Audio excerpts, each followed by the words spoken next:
Hello, what's going on? Hope everyone's doing well. This is Crash, the third day that we're reading this, and I'm going to keep recording the reading for a little while simply because if you look around, depending on what class you're in, we have a lot of people out. Maybe they're sick or they're close contact or whatever. And I think it will only get worse before it gets better. So I will be recording these. You can watch these, whenever you want. If you're at home, if you're here in class, you don't have to watch it with us. If you have AirPods or headphones or whatever, I encourage you to get those. If there's ever a sub again, I'm pretty sure there will be. You can just watch it on your own. That's why I record them, is you can just watch them whenever you want. So we left off. We probably did a little review in class, but if you're not in class, if you remember, the last thing we read was how Jules and Trey, they had a long day of working, and they'd almost rather be working than going up to their apartment where their father is. So we might meet the dad for the first time, or maybe if they're lucky, he's like in his room or something, doesn't want to come out. So I'm going to make myself really small, and I will make the text really big. What do you think? When I switch to that screen, it's going to mess up probably, right? Yeah. Nope. Oh, there it is. Okay. Trey and I go out the back and into the door to the stairs leading up to our home above the restaurant. That's a confusing sentence. Did I read that correctly? Trey and I go out the back and into the door to the stairs leading up to our house above the restaurant. Wow, a lot of prepositional phrases there. We pick our way up the stairs through the narrow aisle that isn't piled with stuff. At the top, we push against the door and squeeze through the space. So as I'm reading this, I'm thinking, wow, somebody's a hoarder, maybe? To keep everything? Rowan has already done what she could with the kitchen. The sink is empty. The counters are clean. The kitchen is the one sacred spot, the one room where, top of the next column, where mom won't take any garbage from anybody, literally. Because even after cooking all day, she still likes to be able to cook at home too, without having to worry that dad's precious stacks of papers are going to combust and set the whole building on fire because they're too close to the gas stove. Everywhere else, dining room, living room, and hallway is piled high around the edges with dad's stuff.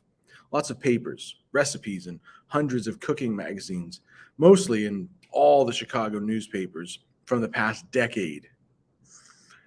So, as I'm reading this, maybe in your mind, or maybe I can stop right here. You might not have the same feeling that I do, but probably a good time for me to pause it and for us to talk. But this almost makes me think that if there was a fire, the fact that they have to squeeze through the door, or if there is a fire, the firefighters might not be able to get in. You got a lot of paper. I don't know if the author is setting up a fire in the future, but it seems a little suspicious. All right, towards the bottom here, shoe boxes, shirt boxes, and every other possible kind of box you can imagine. Some filled with papers, some empty, plastic milk crates filled with cookbooks and science books and gastronomy. It's a good word to know. Anytime you see gastro, think of food or stomach, gastro. Magazines, bags full of greeting cards, birthday cards, sympathy cards, some written in, some brand new, meant for good intentions that never happened, hundreds of old videos, and a stack as high as my collarbone of old VCRs that don't work, stereos, 8-track players. 8-track players. Does anybody know what that is? Those are like before CDs, before tapes. If you know what tapes are, there were 8 tracks. So it's kind of even before I was born. I think my parents listened to their music on 8 tracks. It's the thing that came out after records. So it's like records, 8 tracks, like in the 70s, tapes, CDs. Now we just stream everything. Record players, tape recorders, all broken. Record and cassette tapes and CDs and games. Oh, my dog. The board games, Monopoly, Life, Password, Catchphrase. Sometimes 5 or 6 duplicates, most of them with little yellowing masking tape stickers on them that say 75 cents or $1.25. Insanity. All right, so there's a little inference there. The masking tape, this guy must go to a lot of garage sales or flea markets or something like that to pick these up. Especially when somebody puts something heavy on top of a catchphrase and that stupid beeper goes off somewhere far below, all muffled, top of the next column. We weave through it. Thankfully, Dad is nowhere to be found, either asleep or buried alive under all his crap. It's not like he's violent or mean or anything. He's just unpredictable. When he's feeling good, and I don't know why I highlighted that. That's an old highlight. I'm not sure why it's highlighted. When he's feeling good, he's in the restaurant. He's visible. He's easy to keep track of. But on the days he doesn't come down, we never know what to expect. We climb those stairs after the end of our shift, knowing he could be standing right there in the kitchen, long-faced, unshaven, having surfaced to eat something for the first time since yesterday, and rattling off the same guilt-inspired apologies day after day after day. I just couldn't make it down today. Not feeling up to it. I'm sorry you kids have to work so hard. What do you say to that after the 10th time or the 100th? Worse, he could be sitting in the dark living room with his hands covering his face, the blue glow from the muted TV spotlighting his depressed existence, so we can't ignore it. It's probably wrong that Trey and Rowan and I all hope he stays invisible, holed up in his bedroom on days like these, but it's just easier when he's out of sight. We can pretend depressed Dad doesn't exist. Tonight, we breathe a sigh of relief. Trey heads into the cluttered bathroom, its cupboards overflowing with enough soap, shampoo, toothpaste, and toilet paper to get us through Y3K. All right, maybe we should talk about Y3K for a second. It doesn't exist, but Y2K existed. I'll pause here again in case anybody knows what Y2K is, but I'm sure you would have to look in a history book, or you heard it from your parents or something, because you all were not born during Y2K, or what could have been Y2K. All right, back to the book. I peek into my tidy little room and see Rowan is sleeping in her bed already, but I'm still wired from a long day. I close the door quietly and grab a glass of milk from the kitchen, then settle down in the one chair in the living room that's not full of stuff and flip on the TV. I run through the DVR list. Okay, so, excuse me, DVR, that hasn't been around all that long. So this maybe is like 2010 or later. So not too old, like 12 years, maybe something like that. Technology is a great way to try to pin down when a story takes place. All right, right up here again. I run through the DVR list, choosing a rerun of an old Sherlock Holmes movie that I've been watching a little bit at a time over the past couple weeks whenever I get a chance. Somebody else must be watching it too, because it's not queued up to the last part I watched. I hit the slowest fast forward so I can find where I left off. Trey peeks his head in the room. "Night," he says. He dangles the keys to the meatball truck, and when I hold out my hand, he tosses them to me. "Thanks," I say, not meaning it. I shouldn't have agreed to only $10 a week, but I was desperate. It's not nearly enough to pay for the humiliation of driving the giant balls. Where's my $10? Isn't it only 8 if it's one day is a holiday? He gives me what he thinks is his adorable face and hands me a 5 and 3 ones. Sorry, not in the contract. I hold my hand out for more. Damn it. He goes back to his room for $2 more while Sir Henry on the TV is flitting around outside the moors in fast mode, which looks kind of kooky. So Sir Henry kind of seems like it might be a character in the Sherlock Holmes movie. Flitting around just means like moving quickly. The moors, we don't have moors, but it's just like desolate pieces of land, kind of where nobody lives, mostly in Scotland, I think. Trey returns. Here. I grab the $2 from him and shove all 10 into my pocket with my tips. Thanks. Night. When he's gone, I stop the fast forward, knowing I went too far, and rewind to the commercial as I slip the keys into my other pocket, then press play. Instead of the movie that I'm expecting, I see it again. It flashes by in a few seconds, and then it's gone. The truck, the building, the explosion, and then back to our regularly scheduled programming. Stop it, I whisper. My stomach flips, and a creepy shiver runs down my neck. Makes my throat tighten. I pause the recording and sit there a minute, trying to calm down, and then I hit rewind. 99% of me hopes there's nothing there but a creepy giant hound on the moor. But there it is. I watch it again, and I get this gnawing thing in my chest, like I'm supposed to do something about it. Why does this keep happening? I mutter and rewind it again. I hit play, and it all flies by so fast I can hardly see it. I rewind once more, and this time set it to play in slow motion. The truck is yellow, I notice. It's actually a snowplow, and the snow is falling pretty hard. It's dark outside, but the street lamps are lit. The truck is coming fast. It starts angling slightly, crossing to the wrong side and going off the road. It jumps the curb spastically, jounces over some snow piles in a big parking lot. And then I see the building. There's a large window for a split second before the truck hits it. The building explodes shortly after contact. Glass and brick shrapnel flying everywhere. The scene cuts to the body bags in the snow. I count again to make sure. Definitely 9.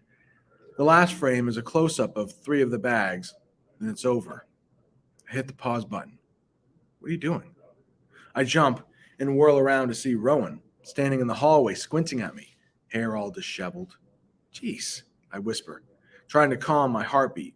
You scared the crap out of me. I glance back at the TV with slow-motion dread, like I've been caught looking at, porn or something else I'm not supposed to look at. But it's paused at a sour cream commercial. I let out a breath of relief and turn my attention back to Rowan. She shrugs. Sorry, I thought I heard Mom coming up. Not yet. Not for a while. She scratches her head, the sleeve of her boy jammies wagging against her cheek. You coming to bed soon? Or do you want me to stay up with you? So Rowan, just seems like super nice, right? We can pause it just to make sure anybody doesn't have any other thoughts about Rowan. Okay. But I'm thinking there's a line in this story that says she puts the whole world like on her shoulders. I think it was like that. She puts the worries of the world on her shoulders, which makes me think that maybe if the depression bug is going to hit anybody, it might be Rowan.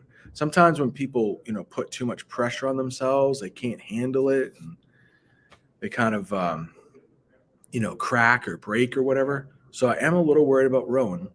And of course, we all should be worried about Jules, right? I mean, is she actually seeing this stuff? Nobody's going to believe her. Yeah, kind of weird there. And she could be just tired from a long day. Who knows? Maybe her mind's playing tricks on her. All right, towards the bottom right here. Her sweet, sleepy disposition is one of my favorites. Maybe because she can be so mellow and generous when she wakes up. I suck in my bottom lip, thinking, and look at the remote control in my hand. Nah, I'm coming to bed now. Just gotta brush my teeth. She scrunches up her face and yawns. What time is it? I laugh softly. Around 11, I guess. 11:15. Okay, she says, turning to go back down the hallway into her bedroom. Night. I look at the TV once more, close my weary eyes for a moment. So she's admitting she's tired right there. Then turn it off and stand up, setting the remote on top of the set so it doesn't get buried. Carefully pick my way to the bathroom and sit on the bed. I'm sorry, and on the bed and on to bed. But I don't think I'll be sleeping anytime soon. It sounds like the end of a chapter there for me. Yeah, I was right. The end of a chapter. All right, let's take a look at. Let's read a little bit more. We got about 15 minutes in. We'll try to read like 4 more minutes. I'll pause here just in case anybody has anything to say about chapter 4, and then we can move on to chapter 5. Chapter 5. 5 minutes later, and Rowan's breathing sounds like she's asleep again. I wish I could just drift off like that.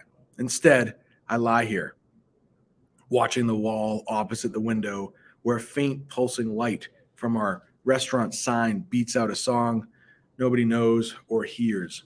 All right, I can pause it right here again. And the question is, how do you fall asleep? Do you fall asleep really well and really easily? Or are you one of these people, kind of like me, that it usually takes a little while for me to wind down? We'll have a little discussion there. The movie theater, the billboard. Now, TV commercials, what could be next? 10 minutes crawl by, 15, and I may as well get up and get it over with. I slip back out to the living room and cue it all up again, staring at the TV like I'm in some kind of weird hypnotic zone, not seeing the movie at all. I rub my bleary eyes. Again, she's admitting she's tired, so maybe this is just like a hallucination or something. Not seeing the movie at all. I rub my bleary eyes and hit slow play, and it's there like before. A few seconds later, there's the close-up of the 3 body bags, and then it's over. The commercial starts. Now, one real quick thing here, not dealing with the book, but I don't know if you know this. Okay, drunk driving is bad, right? You should never drink and drive. But, I mean, there's no but there. You should never drink and drive. But on the other hand, driving while sleep deprived is as bad as drunk driving. There have been studies done, mostly with the military, on keeping soldiers awake for days at a time. And eventually there will be hallucinations. And eventually, if you don't get to sleep, you die. It takes quite a few days for that to happen. But yeah, before the end, there are a lot of hallucinations. So the brain needs sleep, and you will start hallucinating if you don't get enough sleep. It takes days, though, many days. Still, the driving thing, that can be very dangerous. I rewind to see if I can pause the scene on the body bags close up, which I hadn't really noticed before in the regular speed version.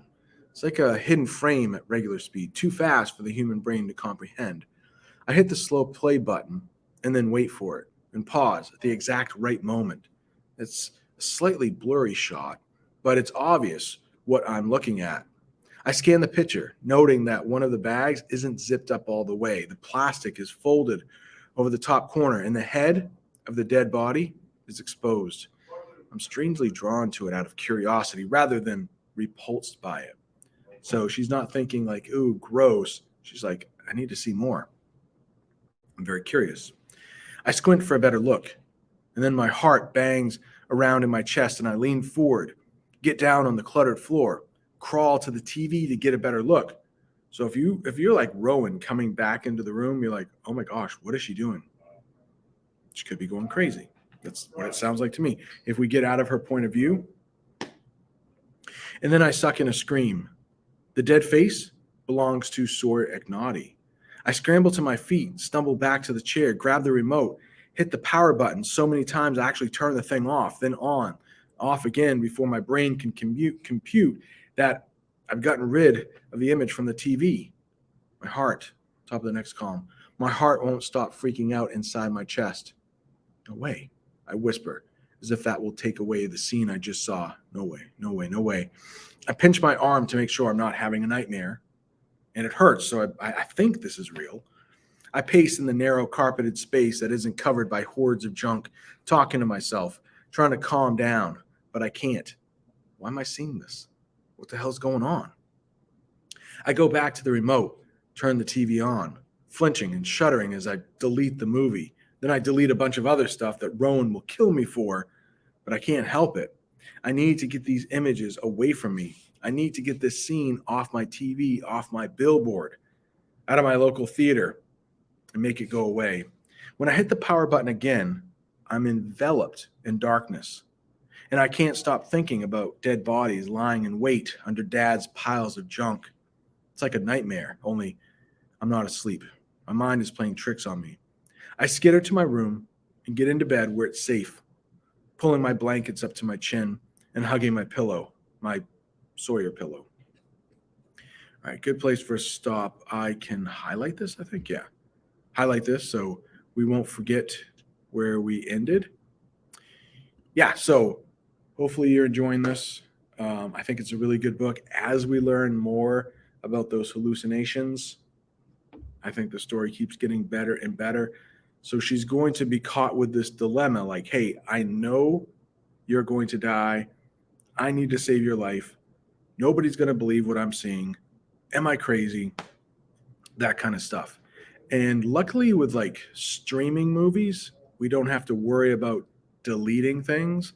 But I don't know if you remember when we had like, you might have been really, really young, but you could record movies on TV. I think I have YouTube TV at home. And if you have YouTube TV, you can do the same. You can like record things, but then you have to delete them. And back then there wasn't as much storage, so you couldn't keep as many movies on, but it's happened in my family before. Like, hey, I was going to watch that. What happened to it? Oh, I had to delete it. But probably like 10, 15 years ago. So problems we don't have to deal with as much anymore. We have other problems like COVID we have to deal with, right? All right.